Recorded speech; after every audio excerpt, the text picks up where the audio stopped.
فاكر أول يوم بدأت حاجة جديدة. كنت متحمس، كنت مركز، كنت مش شايف حاجة قدامك غير النجاح واخد الطريق في خط مستقيم كده. وبعديها إيه اللي حصل؟ إيه اللي حصل بعد مجرد أسبوعين؟ الشغف راح؟ ولا إيه اللي حصل؟ ولا أنت اتغيرت وبقيت شخص تاني أصلا؟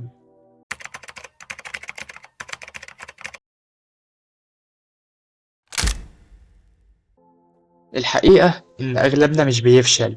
أغلبنا بيبدأ بحماس وبعدين الحماس بياخد كيرف كده بيفضل ينزل.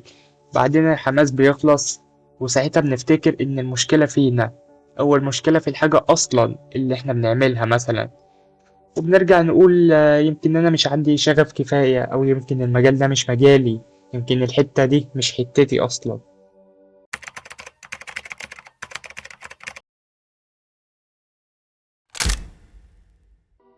خليني أقول لك حاجة مهمة أوي. الحماس حاجة والشغف حاجة تانية خالص، في فرق شاسع ما بينهم. الحماس بيبقى مجرد شعور مؤقت، شعور بيبقى يعني لفترة، حتى لو بقت فترة كبيرة بس هي برضه في الأول وفي الآخر هي فترة مؤقتة، مسيره هيخلص ومسير الحماس هيروح. حتى لو بيروح وبيرجع تاني بس مسيره بيروح. الحماس بيجي فجأة وبرضه بيروح فجأة من غير أي تدخل منك ومن غير أي تغيير أي حاجة. إنما الشغف مش إحساس، الشغف قرار. الشغف بتبقى حاجة أنت حاببها ومكمل فيها، سواء أنت عندك حماس النهاردة، سواء أنت مودك حلو، سواء أنت رايق، سواء أي حاجة. أنت مكمل وشغفك مش واقف في الحاجة دي.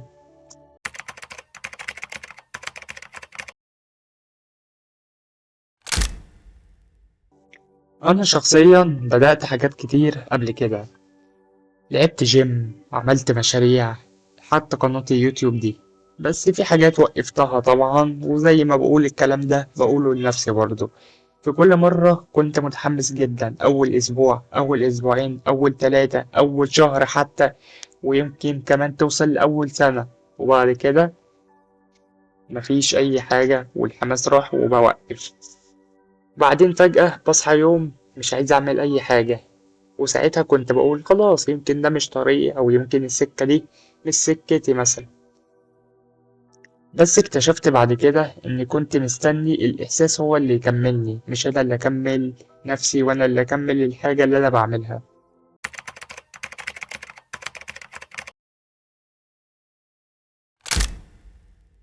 خلينا نكون صريحين في حاجة. مفيش حد ناجح بيصحى كل يوم متحمس، مفيش حد واصل لحاجة وفي طريقه عقبال ما يوصل لها كان بيصحى كل يوم رايق، كان بيصحى كل يوم موده حلو، كان بيصحى كل يوم الظروف متهيئاله إن هو يشتغل ويبذل أقصى ما في وسعه. مفيش حد بيحب كل خطوة في الطريق. مفيش حد يعني أي خطوة أنت بتاخدها بتبقى حاببها. ممكن في خطوة حاببها، خطوة أنت أصلا يعني نفسك تشيلها خالص من طريقك. الفرق ما بين بقى اللي بينجح واللي ما بينجحش إن هما بيكملوا حتى في الأيام اللي مش حاسين فيها بأي حاجة خالص.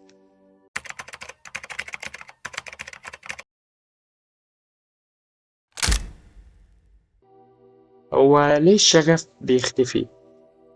لأن البداية دايما بتبقى سهلة، البداية دايما بتبقى مبشرة، دايما بتبقى بتفتح نفسك على أي حاجة أنت بتعملها. ومن أول عقبة بتكسر الصورة المثالية اللي أنت راسمها في مخك. لأننا متعودين نمشي ورا الشعور، ما بنمشيش ورا الالتزام، ما بنمشيش ورا الحاجة الصح اللي احنا أصلا عارفينها واللي هي المفروض تتعمل.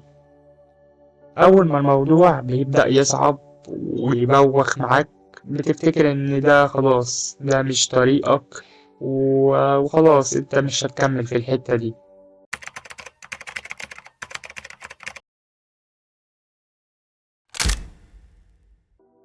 الشغف الحقيقي مش إنك تبقى متحمس. الشغف الحقيقي إنك تبقى وإنت مش متحمس برضه بتشتغل يوم عادي جدا بكل اللي إنت بتعمله أو كل اللي إنت المفروض تعمله، وكل اللي إنت بتعمله وإنت عندك شغف كمان. بتشتغل من غير موسيقى حماسية، بتشتغل من غير مزاج، بس المهم إن أنت بتشتغل. المهم ان انت بتعمل الحاجة اللي انت بتعملها وانت عندك شغف، واللي هي اصلا المفروض ان هي تتعمل.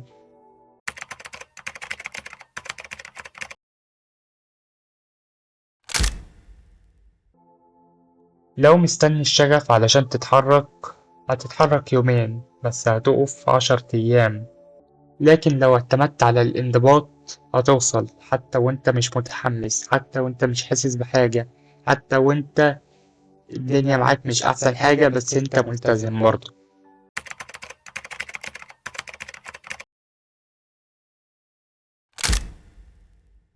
على فكرة الناجحين مش أحسن منك في حاجة، هما بس يتعلموا يكملوا حتى بعد ما الإحساس يروح، ويبقوا مش حاسين بحاجة وما عندهمش حماس في الحتة اللي هما بيعملوها.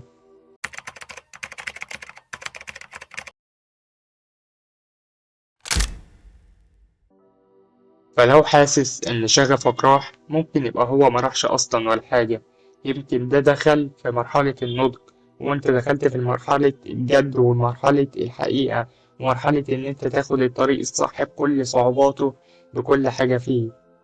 كمل، كمل حتى وأنت مش حاسس بحاجة، كمل حتى وأنت فاقد للشغف في فترة معينة، كمل حتى وأنت مش متحمس، كمل وأنت الظروف مش متهيئة لك، المهم إن أنت تكمل.